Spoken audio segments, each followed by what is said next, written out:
نحمدہ و نصلی علی رسولہ الکریم۔ ایک سوال ہمارے پاس ہے کہ سورۃ النساء میں یہ جو قرآن مجید کہتے ہیں مبارک ہے فنکحوا ما طاب لکم من النساء مثنی وثلاث ورباع، کہ ان عورتوں سے نکاح کرو جو تمہیں پسند ہوں، دو دو تین تین چار چار، تو اگر تم انصاف نہ کر سکو تو پھر ایک ہی سے نکاح کرو۔ اس کا کیا مطلب ہے، اس کی کیا تفسیر ہے؟ سب سے پہلی بات یاد رکھیں کہ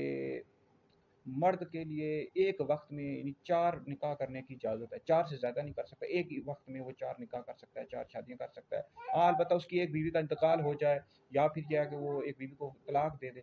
تو بالکل پھر وہ 5ویں بھی اس طرح کر سکتا ہے، لیکن ایک وقت میں صرف 4 نکاح کرنے کی، 4 شادیاں کرنے کی اجازت ہے۔ 4 سے زیادہ ایک ہی وقت میں کرنا یہ نبی کریم علیہ الصلوۃ والسلام کا خاصہ ہے، حضور علیہ الصلوۃ والسلام کی خصوصیت ہے، ٹھیک ہے جی۔ تو یہ جو روافظ ہیں، شیعہ، وہ اس سے استدلال کرتے ہیں کہ مرد ایک وقت میں 9 شادیاں کر سکتا ہے،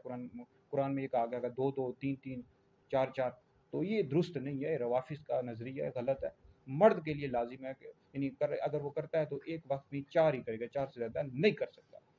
اور دوسری بات یہ بتائی گئی کہ اگر انصاف نہ کر سکو تو ایک ہی سے نکاح کرو۔ اب اگر وہ انصاف کر سکتا ہے، مطلب بیویوں کے خرچے پورے کر سکتا ہے، ان کو پھر گھر بھی علیحدہ لے کر دے، ہر بیوی کا علیحدہ گھر لے کر دے، خرچے پورے کر سکتا ہے اچھے طریقے سے، اور باقی جماع کے جو مسائل ہوتے ہیں ان میں بھی، تو بالکل وہ پھر 4 نکاح بالکل کر سکتا ہے۔ لیکن ہمارے معاشرے میں آپ کو پتہ ہے جو خطہ ہے ہمارا، جو معاشرہ ہے عجم کا، پاکستان، انڈیا کا، بنگلہ دیش کے، یہاں پر یہ عورتیں جو ہوتی ہیں نا وہ دوسری عورت کو برداشت نہیں کرتی، لڑائی جھگڑا بہت زیادہ ہوتا ہے، معاملات بہت خراب ہوتی ہیں۔ یہ عرب میں معاملات ہوتے ہیں، وہاں پر تو 3 3 4 4 نکاح کرتے ہیں، لیکن یہاں پر بہت مشکل ہوتا ہے، عورتیں برداشت نہیں کرتی اس حوالے سے۔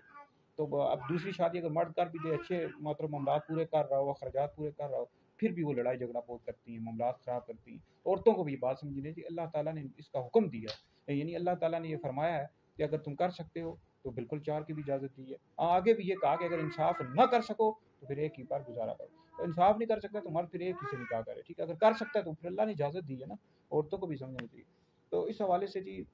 بخاری شریف میں حدیث ملتا ہے، نبی کریم علیہ السلام نے فرمایا کہ میں نے جہنم میں بہت زیادہ اکثر عورتیں ہی دیکھی ہیں، ایک تو شوہر کی ناشکری کرتی ہیں اور ایک احسان فراموشی کرتی ہیں۔ تو مسند احمد بن حنبل کی حدیث ہے کہ جو عورت ہے 5 وقت نماز پڑھے، فرض روزے رکھے رمضان مبارک کے، اور شوہر کی اطاعت کرے اور اپنی شرمگاہ کی حفاظت کرے، تو اس سے کہا جائے گا جنت کے جس دروازے سے چاہو داخل ہو جاؤ۔ اور پھر اسی طرح ابو داؤد شریف میں حدیث موجود ہے کہ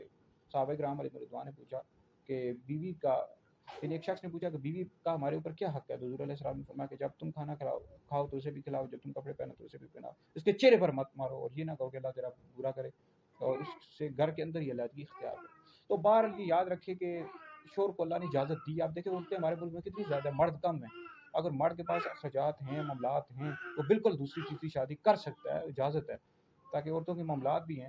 تو اب یہ ہے ہمارے معاشرے میں نہیں ایسا ہوتا، عورتیں برداشت نہیں کرتی، دوسری عورتوں کو مارتی ہیں، پھر معاملات بڑے خراب ہوتے ہیں۔ تو بہرحال اگر مرد کر سکتا ہے تو بالکل کرے، معاملات پورے کر سکتا ہے، وگرنہ پھر انصاف نہیں کر سکتا تو ایک ہی بار گزارا کرے۔ یہ ویڈیو سنیں، دیگر لوگوں تک پہنچائیں، یہ آپ لوگوں کے لیے بہت بڑا صدقہ جاریہ ہے۔